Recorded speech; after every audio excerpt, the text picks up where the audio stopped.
viewers, good morning. இது doctor நாங்க எப்படி இருக்கணும் நிகழ்ச்சி. இந்த வாரம் முழுக்க நம்ம எண்டோக்ரைனாலஜி பத்தி தாங்க பார்க்க போறோம். எண்டோக்ரைனாலஜினா என்ன? அதுல என்னென்ன ஆர்கன்ஸ்லாம் வரும்? தைராய்டுனா என்ன? PCODனா என்ன? அதுக்கான ட்ரீட்மெண்ட் மெத்தட்ஸ்லாம் என்ன அப்படிங்கறத பத்தி டீடைலா பில்ட்ரோத் ஹாஸ்பிடலை சார்ந்த எண்டோக்ரைனாலஜிஸ்ட் டாக்டர் சுந்தராமன் அவர்கள் நம்ம கூட பேச போறாரு. சோ வாங்க நிகழ்ச்சிக்கு போகலாம்.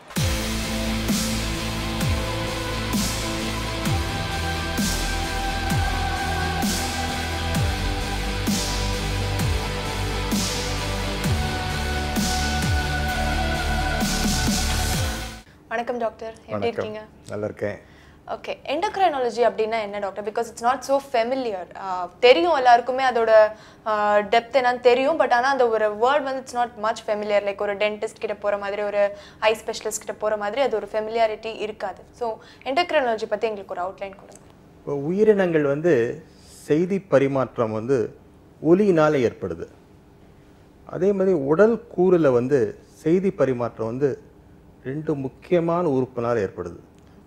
ஒன்று வந்து நரம்பியல், நியூராலஜி, நர்வஸ் சிஸ்டம். இன்னொன்று வந்து எண்டோக்ரைன் சிஸ்டம்.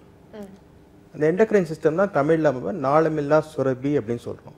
ஓகே, ஸோ இந்த எண்டோக்ரைனாலஜி கீழே வந்து நிறைய கேட்டகரிஸ் இருக்கும் இல்லையா டாக்டர்? என்னென்ன கேட்டகரிஸ் இருக்கு? இப்போது எண்டோக்ரைன், எக்ஸோக்ரைன் கிளான்ஸ்னு இருக்குது. ஓகே, எண்டோக்ரைன் அப்படின்னா இந்த செக்ரீஷன்ஸ் வந்து உள்ளாரையே சுரந்து இரத்த நாளங்கள் மூலமாக உடம்பு பூரா பரவுது. ஓகே, எக்ஸோக்ரைன் கிளான்ஸ்ன்றது அந்த கிளான்ஸ் வந்து அந்த செக்ரீஷன்ஸை வெளியில் தள்ளுது. ஓகே, உதாரணத்துக்காக நம்ம உமிழ்நீர், சலைவா, இன்னொன்று வந்து கண்ணீர், இது ரெண்டும் வந்து சுரந்து வெளியில் தள்ளிடுது. ஆனால் அந்த எண்டோக்ரைன் கிளான்ஸ்ன்றது இதுக்கு நாளம் கிடையாது. இது நேராக ரத்தத்தை சேர்ந்து அது உடல் பூரா பரவி அதோட வேரியஸ் ஃபங்க்ஷன்ஸ் ஏற்படுது. ஓகே, அதுதான் எண்டோக்ரைன் கிளான்ஸ் அப்படின்றோம். ஓகே, அதில் வந்து என்னென்ன ஆர்கன்ஸ் வருது? எண்டோக்ரைன் கிளான்ஸ் வந்து உடம்பு பூரா இருக்குது. அதுக்கு இம்பார்ட்டண்ட்டாக வந்து பிட்யூட்ரி கிளாண்ட், அது வந்து தலையில் இருக்குது. இன்னொன்று கழுத்தில் இருக்கிறது வந்து தைராய்டு, பேரதைராய்டு. ஓகே, வயிற்றில் இருக்கிறது வந்து பேன்க்ரியாஸ், ஓகே, அட்ரினல் கிளாண்ட்ஸு, அப்புறம் வந்து அந்த கோனாட்ஸ் அப்படின்னு சிரைப்பை அப்படின்னு சொல்கிறோம் இல்லையா, இது வந்து ஆம்பளைங்களுக்கும் பொம்பளைங்களுக்கும் உரிய அந்த கோனாட்ஸ், அதுவும் வந்து எண்டோக்ரைன் கிளான்ஸ். ஓகே, இப்போ வந்து நம்ம தைராய்டு பற்றி ஃபர்தராக நம்ம அடுத்த எபிசோட்ஸில் பேச போகிறோம். பட் அதுக்கு முன்னாடி எண்டோக்ரைனாலஜியில் இந்த ஆர்கன்ஸில் என்னென்ன டிசீஸ்லாம் அஃபெக்ட் பண்ணும்? இப்போ நீங்கள் எடுத்துக்கிட்டிங்கன்னா இந்த பிட்யூட்ரி கிளாண்டில் வந்து பிட்யூட்ரி வந்து குறைச்சலாக, எனி எண்டோக்ரைன் கிளாண்ட் வந்து ஒன்று குறைச்சலாக சுரக்கலாம், இன்னொன்று அதிகமாக சுரக்கலாம், இல்லை அது கட்டி மாதிரி உருவாகலாம். ஓகே, இந்த மாதிரி 3 இம்பார்ட்டண்ட் வெரைட்டிஸ் இருக்குது. ஓகே, இது குறைச்சலாக சுரந்துச்சுன்னா அதில் வர சுரபிகள் வந்து குறைஞ்சிருது. உதாரணத்துக்காக இப்போ வந்து பிட்யூட்ரி கிளாண்டில் growth ஹார்மோன் அப்படின்னு ஒன்று இருக்குது. அது வந்து குறைச்சலாக சுரந்துச்சுன்னா வந்து இந்த குள்ளமாக இருப்பாங்க, வளரும் பருவத்தில் குள்ளமாக இருக்கிறது, அவங்க கொஞ்சம் குண்டாகவும் இருப்பாங்க. அதே மாதிரி ப்ரொலாக்டின்ற ஒரு ஹார்மோன் இருக்குது, அது அதிகமாக சுரந்துச்சுன்னா அது பிட்யூட்ரி கிளாண்டில் இருக்குது. இல்லை மாரில் வந்து பால் வடிதல், கர்ப்ப காலத்தில் இல்லாமல் ஒரு பெண்ணுக்கு மார்பிலிருந்து பால் வடிதல் இந்த ப்ரொலாக்டின்ற ஹார்மோன் அதிகமாக சுரக்கிறதுனால வருது. ஓகே, அது கீழே நீங்கள் தைராய்டு வந்தீங்கன்னா அதை பற்றி தான் நம்ம மேற்கொண்டு பேச போகிறோம். பேன்க்ரியாஸ் எடுத்துட்டிங்கன்னா அதில் இன்சுலின் செக்ரீட் ஆகுது. அது இன்சுலின் தான் சர்க்கரை வியாதிக்கு ஒரு மூல ஹார்மோன். அது குறைச்சலாக சுரந்தால் நம்மளுக்கு டயபெட்டிஸ் உருவாகுது. அதே இன்சுலின் அதிகமாக சுரந்துச்சுன்னா சுகர் ரொம்ப குறைஞ்சிருது, அதாவது ஹைப்போகிளைசீமியா அப்படின்னு நம்ம சொல்கிறோம்.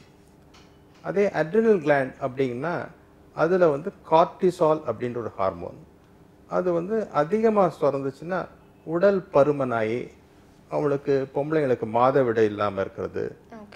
அதே அவங்க குறைச்சலாக சுரந்துச்சுன்னா அவங்க கருப்பாக வருது, அவங்க ஒல்லியாக வருது தேகங்கள், அதெல்லாம் இந்த மாதிரி பாதிப்பு ஏற்படுது. ஓகே டாக்டர், இப்போ வந்து இந்த எண்டோக்ரைனாலஜியில் நம்ம வந்து மேல் ஃபீமேல் தனியாக செப்பரேட் பண்ணிக்கலாம். மேல் வந்து என்னென்ன டிசீஸ்லாம் அவங்களுக்கு வரும், ஃபீமேலுக்கு என்னென்ன டிசீஸ்லாம் வரும்? இப்போது எண்டோக்ரைன் டிசீசஸ்ன்னு எடுத்திங்கன்னா முக்கால்வாசி பொம்பளைங்களை தான் ஜாஸ்தி. இப்போது வந்து 1:2 2 to 3 ஓகே அந்த மாதிரி ரேஷியோவில். அதனால் முக்காசி ப்ராப்ளம்ஸ் வந்து பெண்ணுக்கு தான் அதிகம், ஆணோட பெண்ணுக்கு தான் அதிகம். அதில் வந்து 2 பேருக்குமே இந்த வியாதிகள் வரத்துக்கூடிய வாய்ப்புகள் உண்டு.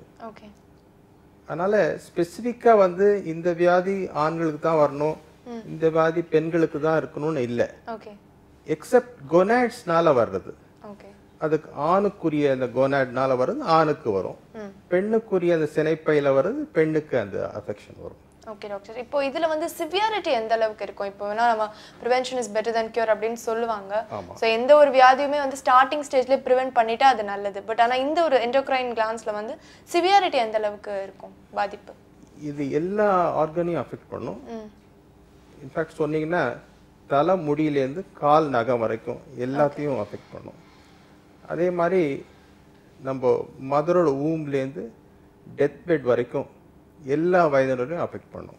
ஓகே இந்த அஃபெக்ஷன் வந்து ரொம்ப சட்டிலாக இருக்கலாம், அது தெரியாமல் இருக்கலாம், அது யாருக்குமே தெரியாது.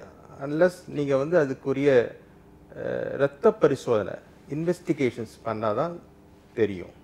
ஓகே அந்த மாதிரி ரொம்ப சைலண்ட் டிசீஸாக இருக்கலாம். இன்னொன்று வந்து இப்போ ஃப்ளாரிட், அது பார்த்தோன்னே இவங்க இந்த வியாதினால் அஃபெக்டாக இருக்காங்க அப்படின்னு சொல்லக்கூடிய அளவு அதிகமாக தாக்கம் ஏற்படுறதுக்கும் வாய்ப்புகள் உண்டு. ஓகே ஸோ இது ஒரு ஸ்பெக்ட்ரம் டிசீஸ். ஒரு பக்கத்தில் வந்து இதோட நோயோட பாதிப்பே அவங்களுக்கு தெரியாமல் இரத்த பரிசோதனை மூலமாக தான் கண்டுபிடிக்கணும்னு இருக்கு. ஓகே இன்னொரு எண்டில் வந்து அவங்கள பார்த்தோன்னே இந்த வியாதியில் இருக்கிறாங்க அப்படின்னு சொல்லிட்டு நம்ம அந்த ஊர்ஜிதத்துக்காக இரத்த பரிசோதனை செஞ்சுட்டு ட்ரீட்மெண்ட் ஆரம்பிக்கலாம். சிம்டம்ஸே தெரியாதா டாக்டர் நீங்க சொல்றீங்க? அதான் இது ஒரு ஸ்பெக்ட்ரம் டிசீஸ். ஓகே ஒரு பக்கம் வந்து தெரியாம இருக்கும், ஒரு பக்கம் ரொம்ப தெரிஞ்சிருக்கும். ஓகே இப்போ உதாரணத்துக்காக சர்க்கரை வியாதின்னு வச்சுக்கலேன். சர்க்கரை வியாதி ரொம்ப சைலண்ட் டிசீஸா இருக்கலாம். அவங்க ருட்டீனா ஒரு பிளட் செக்அப் பண்ணாதான் அவங்களுக்கு சுகர் அப்படின்னு தெரியும். அதே மாதிரி தைராய்டு வியாதியும் அதே மாதிரி ரொம்ப சட்டிலா தெரியாம இருக்கலாம். அவங்களுக்கு இரத்த பரிசோதனை பண்ணாதான் அவங்க வந்து அதனால தாக்கம் ஏற்பட்டிருக்கா இல்லையான்னு தெரியும். ஓகே இது எப்படி மேற்கொண்டு நான் சொல்லணும்னா, அந்த மாதிரி எத்னிக் பாப்புலேஷன், இந்த சில பாப்புலேஷன்ல வந்து சில எத்னிக் குரூப் அவங்க அதிகமாக இந்த நோய்வாய் பாதிப்பு ஏற்படுத்தக்கூடிய காரணங்கள் அறிகுறிகள் இருந்தா அவங்களுக்கு அதை பத்தி நம்ம பரிசோதனை பண்ணி அதை கண்டுபிடிக்கலாம். ஓகே, இப்போ இங்க சென்னையில வந்து இந்த ஒரு பர்டிகுலர் டிசீசஸ்னால நிறைய பேர் பாதிக்கப்பட்டிருக்காங்களா? ஒரு சிவியர் ரேஞ்சில் நீங்க நிறைய பேஷண்ட்ஸ் பார்த்துருப்பீங்க இல்லையா? இப்போ சக்கரை வியாதி அது 1 in 3 1 in 4 பாப்புலேஷன் அவ்வளோ ரொம்ப காமன் டிசீஸ். ஓகே அதே மாதிரி தைராய்டு டிசீஸ்னு எடுத்தீங்கன்னா நீல் அபவுட் 5 to 6% ஓகே இருப்பாங்க. அதே மாதிரி பாலிசிஸ்டிக் ஓவரிஸ்னு ஒரு கண்டிஷன் இருக்கு, ஓகே நீர்க்கட்டின்னு சொல்றது பெண்களுக்கு, அது ஒரு 15% ஓகே அந்த மாதிரி இருக்கும். ஓகே அது ஒவ்வொரு டிசீஸை தகுந்தது இருக்குது. 1 in 1000 1 in 350, சில பேர் சில டிசீஸ்லாம் 1 in 1 lakh பாப்புலேஷன்ல. ஓகே ஸோ ஒவ்வொரு டிசீஸை பொறுத்து இருக்கு. பட் காமன் எண்டோக்ரைன் ப்ராப்ளம்னு எடுத்தீங்கன்னா ஒன்று வந்து டயபெட்டிஸ் சர்க்கரை வியாதி, நீரிழிவு நோய்ன்றது, இன்னொன்று தைராய்டு டிசீஸ். இது ரெண்டு தான் important affection due to endocrine system. Okay doctor, இப்போ வந்து நீங்க எண்டோக்ரைன் கிளான்ஸ் வந்து ப்ராப்பரா செக்ரீட் பண்ணாலும் ரொம்ப செக்ரீட் பண்ணாலும் ப்ராப்ளம், செக்ரீட் பண்ணலனாலும் ப்ராப்ளம் அப்படின்னு சொன்னீங்க. ஸோ இது ரெண்டு கேசஸ் இருக்கும்போது ஏதாவது சப்ளிமெண்ட்ஸ் எடுக்கலாமா இதுக்கு? இப்போ செக்ரீட் பண்ணல அப்படின்னா அதுக்கு சப்ளிமெண்ட்ஸ் நீங்க கொடுப்பீங்களா? நிச்சயமா. இப்போ வந்து நம்ம இதை ஊர்ஜிதமாக தெரிஞ்சுக்கணும். நான் சில டைம்ல சொன்னேன் இல்லையா, இந்த மாதிரி சில அஃபெக்ஷன்ஸ் வந்து அதிகமாகவும் சுரக்காது, குறைவாகவும் சுரக்காது, ஆனால் கட்டி மாதிரி உருவாகும். இந்த கட்டி வந்து சில டைம்ல கேன்சராக கூட இருக்கலாம். ஓகே. ஸோ அதை இப்போ வந்து ஒரு கட்டி இருந்துச்சுன்னா அதை அப்படியே நம்ம விட்டுறவும் முடியாது. அந்த சுரபி சுரக்கிறது சரியா இருந்தா கூட அதை நம்ம ஃபர்தராக இன்வெஸ்டிகேட் பண்ணணும். அதை இன்வெஸ்டிகேட் பண்ணி அதை ட்ரீட் பண்ணணும். ஓகே. அதே மாதிரி தான் இந்த அதிகமாக சுரந்துச்சுன்னா அதை சில டைமில் ஆப்ரேஷன் மூலமாக ரிமூவ் பண்ண வேண்டியதாக இருக்கும். ஓகே. குறைவாக சுரந்துச்சுன்னா அதுக்குரிய இந்த சுரபி ஹார்மோன் நம்ம கொடுத்து அதை சரி செய்யக்கூடிய வாய்ப்புகள் உண்டு. இந்த செக்ரேஷன் வந்து ஒரு ஏஜுக்குள்ள தான் நடக்குமா டாக்டர்? இப்போ குழந்தைங்களுக்கு இல்லை வந்து வயசானவங்களுக்கு இவங்களுக்குலாம் எந்த ஒரு ப்ராப்ளம் இருக்காது, எண்டோக்ரைன் ப்ராப்ளம் வராதா? அதான் சொன்னேனே, நம்ம வந்து கருவறையிலேருந்து அந்த வயசாகி அவங்க முத்தின வயசு வரைக்கும் எல்லா வயதுலையும் பாதிக்கும். ஓகே. ஒவ்வொரு வயசு தகுந்த மாதிரி அந்த சிம்டம்ஸ் இருக்கும். ஓகே. இப்போ உதாரணத்துக்காக ஒரு குழந்தை பருவத்தில் இந்த தைராய்டு அஃபெக்ஷன் இருக்கவங்களுக்கு மூளை வளர்ச்சி பாதிக்கலாம். ஓகே. அதே மாதிரி கால்சியம் சத்து ரொம்ப குறைஞ்சிச்சுன்னா ஹைப்போ கால்சிமியா அப்படின்னு அந்த பாரதைராய்டு கிளாண்ட்னு சொன்னேன் இல்லையா கழுத்தில், அது சில குழந்தைங்களுக்கு சரியாக செக்ரீட் ஆகாமல் இருக்கும். அந்த மாதிரி தருணத்தில் அவங்களுக்கு இந்த ஃபிட்ஸ் மாதிரி சீஜர்ஸ் மாதிரி வரலாம். அது வந்து நிறைய இதில் வந்து அது ஃபிட்ஸ் மாதிரி ட்ரீட் பண்ணுவாங்க. ஆனால் அந்த கால்சியம் இந்த மாதிரி குறைவாக இருக்கிற தொட்டு கூட நம்ம ஃபிட்ஸ் வரலாம்.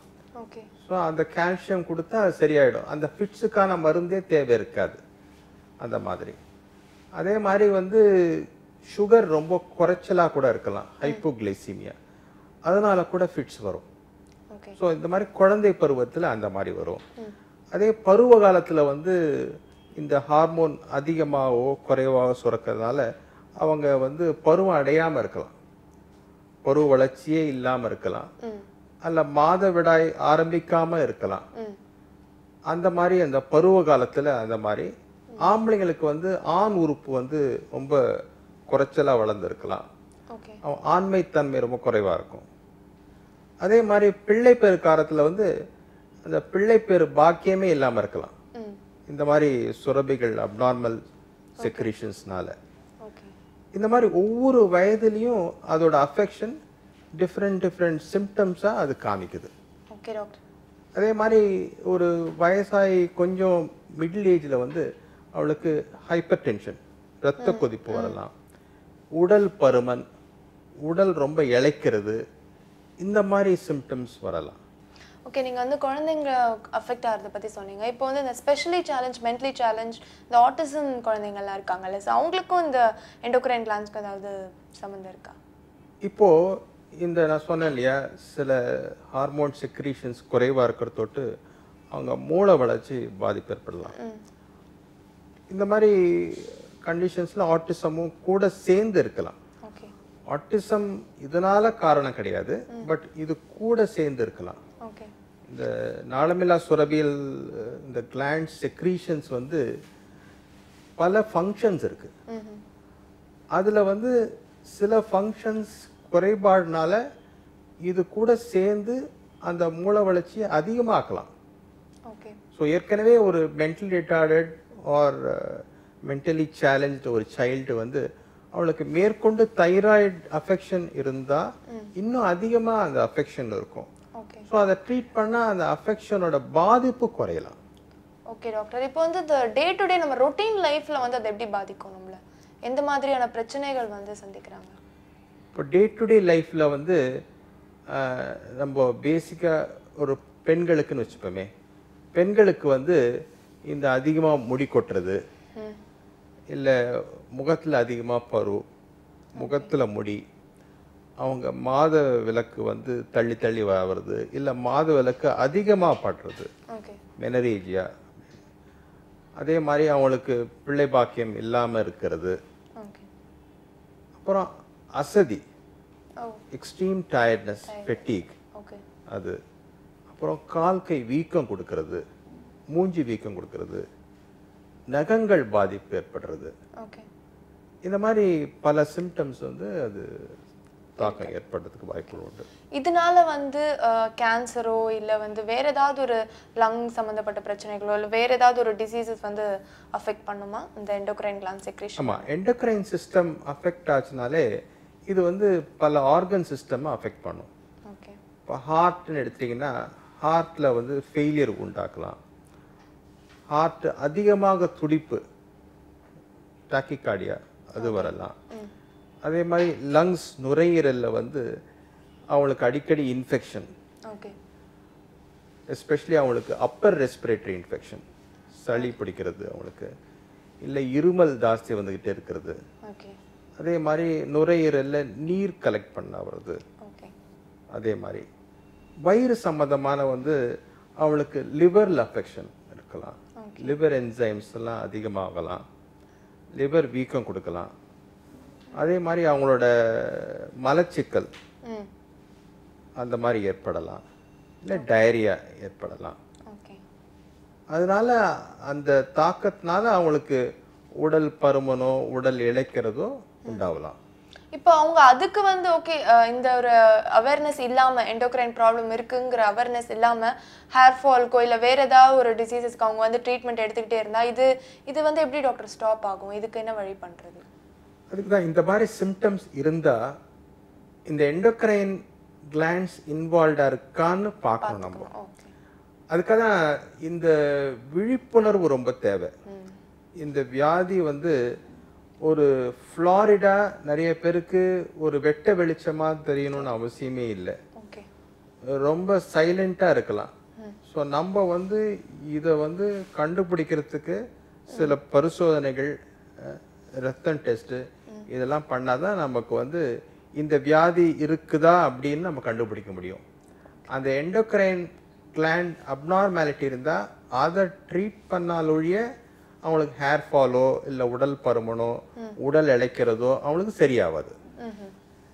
ஸோ நம்ம அந்த வேற வியாதிக்காக நம்ம மருந்து கொடுத்துக்கிட்டே இருப்போம். அந்த வியாதி முற்றிலும் சரியாகிற மாதிரி நம்மளுக்கு தெரியாது. ஸோ அந்த மாதிரி பட்சத்தில் எண்டோக்ரைன் கிளாண்ட்ஸ் இன்வால்வ்டா இருக்கா அப்படின்னு நம்ம கண்டுபிடிச்சு அந்த மாதிரி இன்வால்வ்டா இருந்தால் அதுக்குரிய ட்ரீட்மெண்ட் கொடுத்தா நம்ம உரிஜிதமாக அதை ட்ரீட் பண்ணலாம். Doctor thank you so much doctor. இன்னைக்கு நம்ம ஒரு எண்டோக்ரைனாலஜி பற்றி ஒரு அவுட்லைன் பார்த்தோம். தொடர்ந்து நாளைக்கு நம்ம தைராய்டு பற்றி பேசலாம். நன்றி. தேங்க்யூ. ஸோ வியூவர்ஸ், இன்னைக்கு எண்டோக்ரைனாலஜியோட அவுட்லைன் டாக்டர் ரொம்ப கிளியராக சொன்னாலும் நாளைக்கு முக்கியமான பிரச்சனை தைராய்டு பற்றி நம்ம பார்க்க போகிறோம். So stay tuned.